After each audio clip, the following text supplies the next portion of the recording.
Olá, eu sou Cláudio Lessa, em Orlando, nos Estados Unidos. Muito curioso a respeito de uma coisa.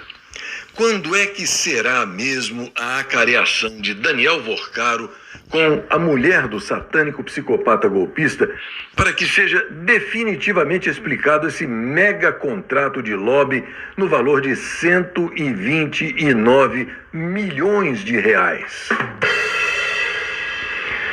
Hoje, 19 de janeiro de 2026,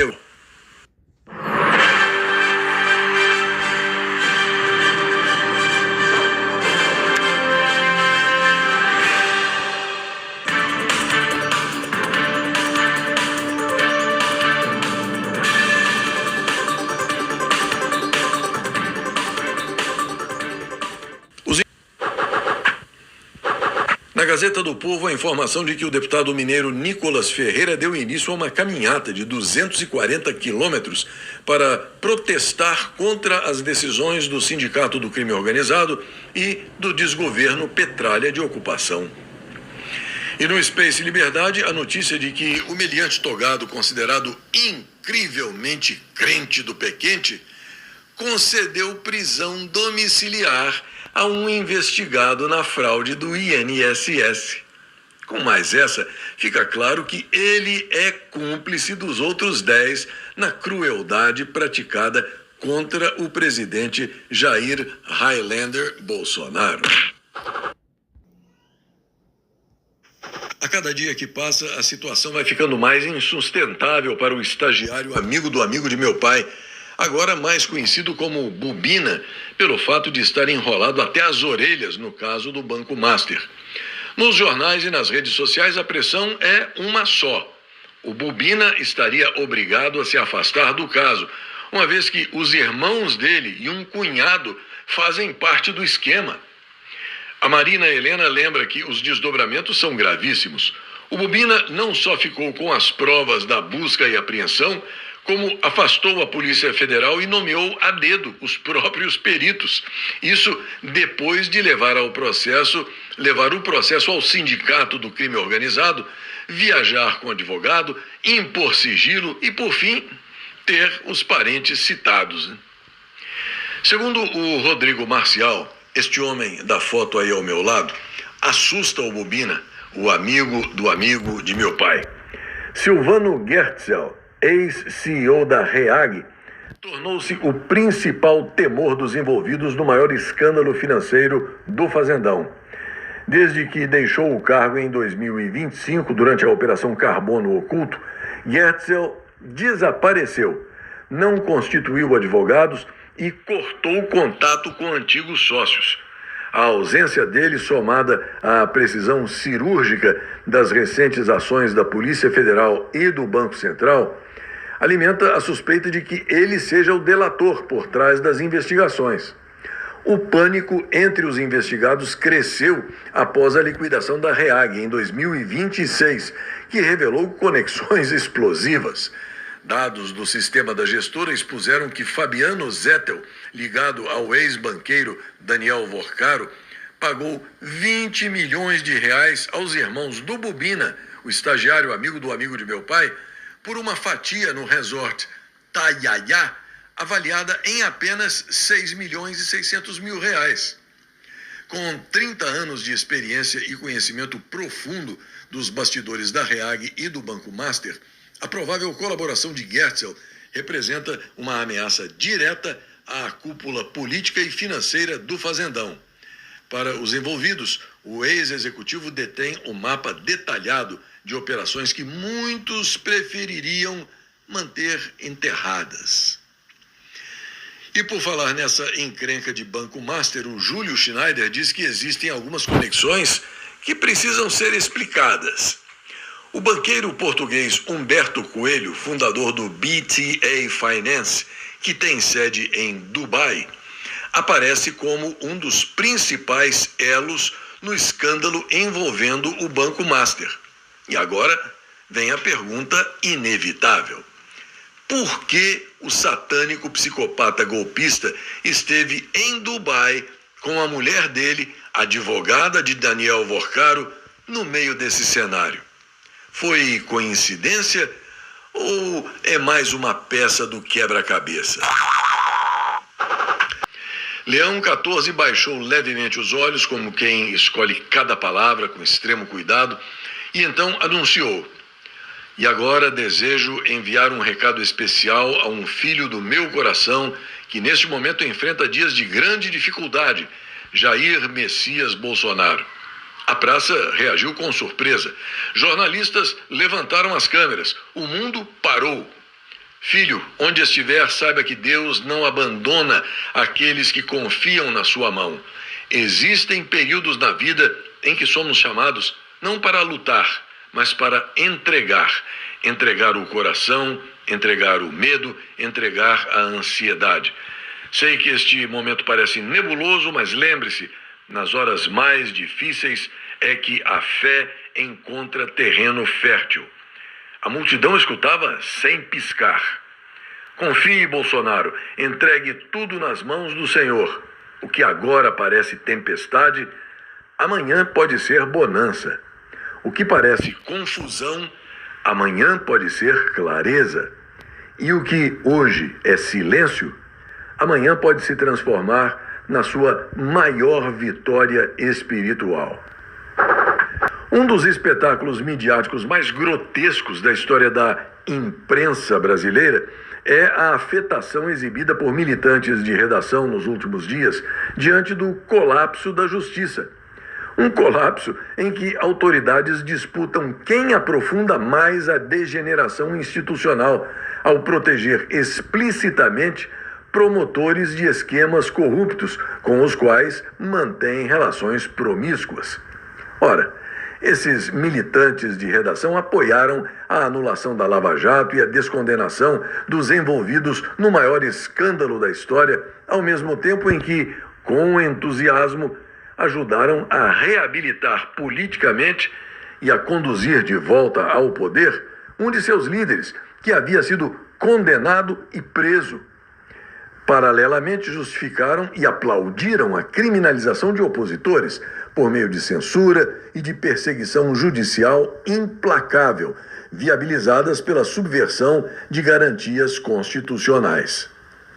Era mesmo tão difícil prever que o desfecho seria a consolidação de um Estado ainda mais corrompido e, pior, progressivamente mais autoritário e repressivo?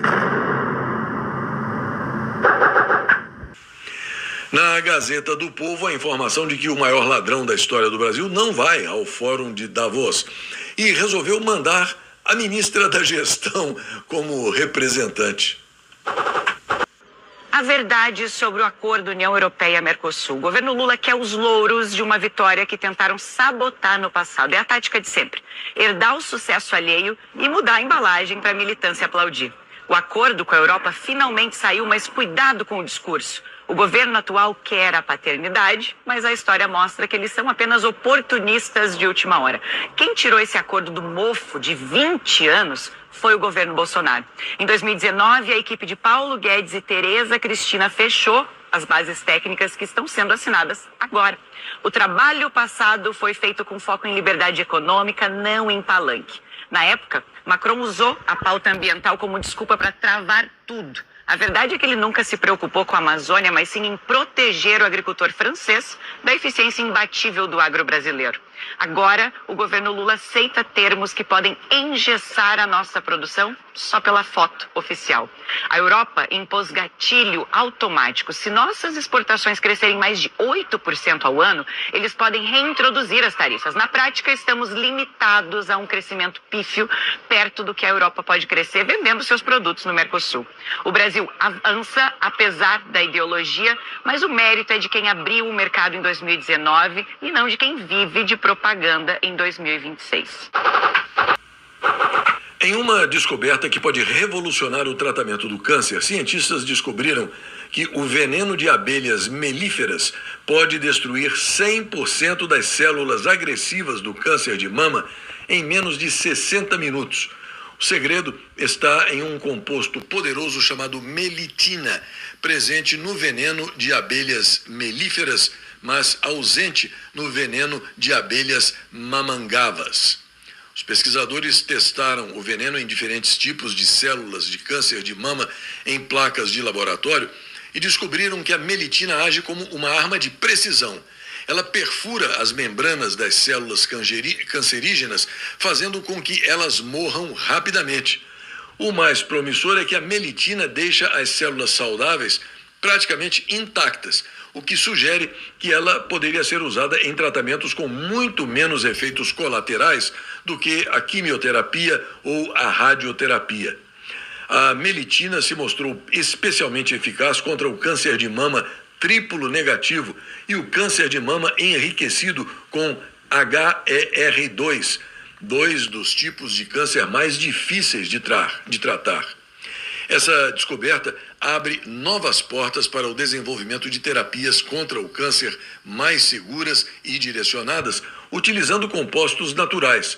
Os cientistas estão agora trabalhando para aproveitar o poder anticâncer da melitina de forma controlada, possivelmente por meio de nanopartículas ou de versões sintéticas que possam ser usadas em medicamentos futuros. Embora mais pesquisas sejam necessárias, essa molécula natural das abelhas oferece uma poderosa nova arma na luta contra o câncer.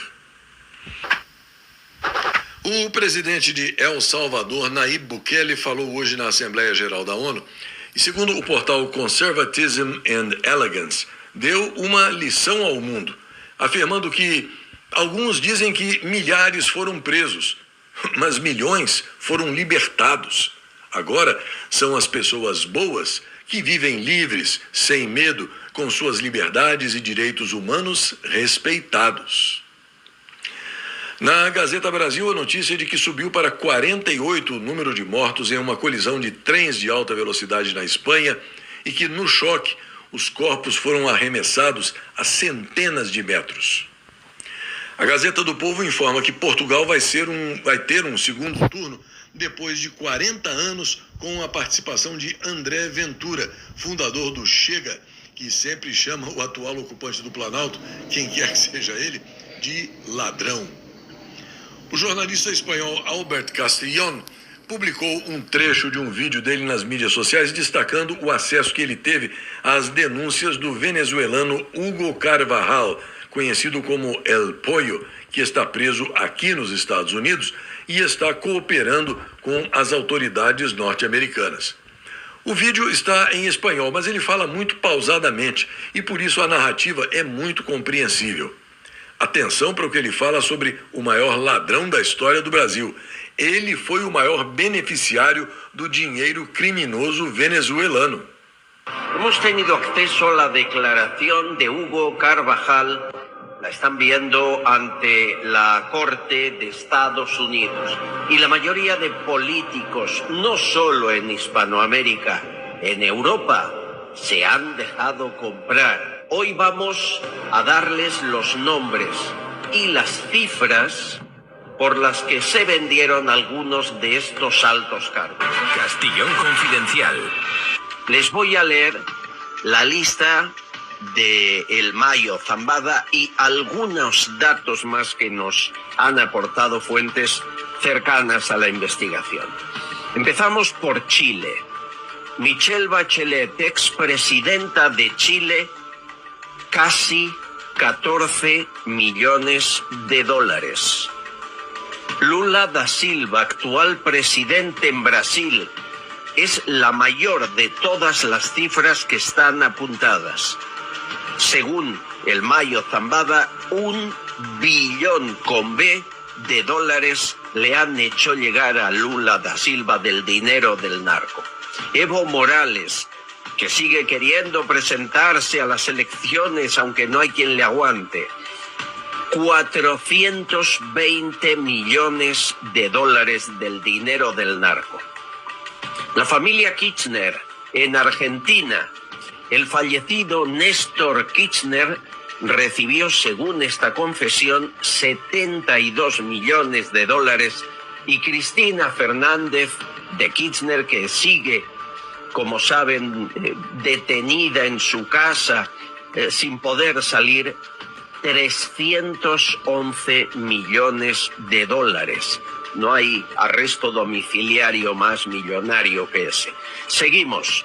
Álvaro Colón murió ya, pero fue presidente de Guatemala. Según los datos del narco del cártel de Sinaloa, recibió 31 millones. Manuel Zelaya, el que fue presidente de Honduras, está en la lista, aunque la cifra no nos la han querido decir. Lo mismo ocurre con Fernando Lugo, expresidente de Paraguay. Está en la lista.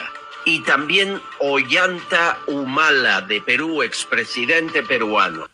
As pressões norte-americanas pela Groenlândia estão aumentando sem parar e, junto com elas, as gozações relacionadas à chegada de Donald Trump na ilha e ao esforço pífio dos europeus em defender, entre aspas, a Groenlândia, como esse vídeo que mostra os militares dinamarqueses fazendo um muro com as famosas latas de biscoito do país.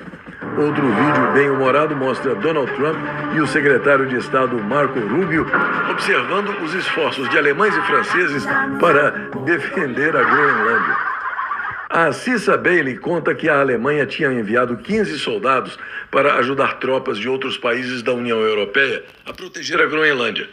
Os soldados deles, junto a soldados da Noruega, Holanda, França, Reino Unido e Dinamarca, haviam sido enviados em um voo fretado, já que nenhum país se dignou a enviá-los em um avião militar. E isso virou motivo de piada aqui nos Estados Unidos. No dia 16 de janeiro, soldados alemães chegaram na Groenlândia. No dia 17 de janeiro, Donald Trump impôs tarifas adicionais sobre a Alemanha. No dia 18 de janeiro, os soldados alemães foram embora da Groenlândia. Agora, a União Europeia planeja uma represália tarifária de 93 bilhões de euros caso Donald Trump continue insistindo em ameaçar os países europeus com tarifas se eles não apoiarem a tomada da Groenlândia. E veja como são as coisas.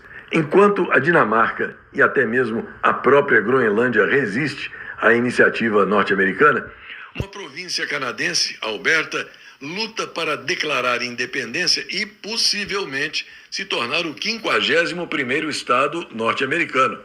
O movimento pela independência de Alberta está aumentando muito e, segundo as notícias, uma massa crítica de habitantes decidiu que chegou a hora de acabar com o controle de um corrupto regime de Ottawa sobre as vidas de todos naquela província. E quando se fala na questão iraniana, agora o vídeo que muitos iranianos estão compartilhando mundo afora é esse aí, ó, com o desenho da mulher que acende um cigarro com a foto do Zé Turbante pegando fogo, enquanto comentam Irã livre.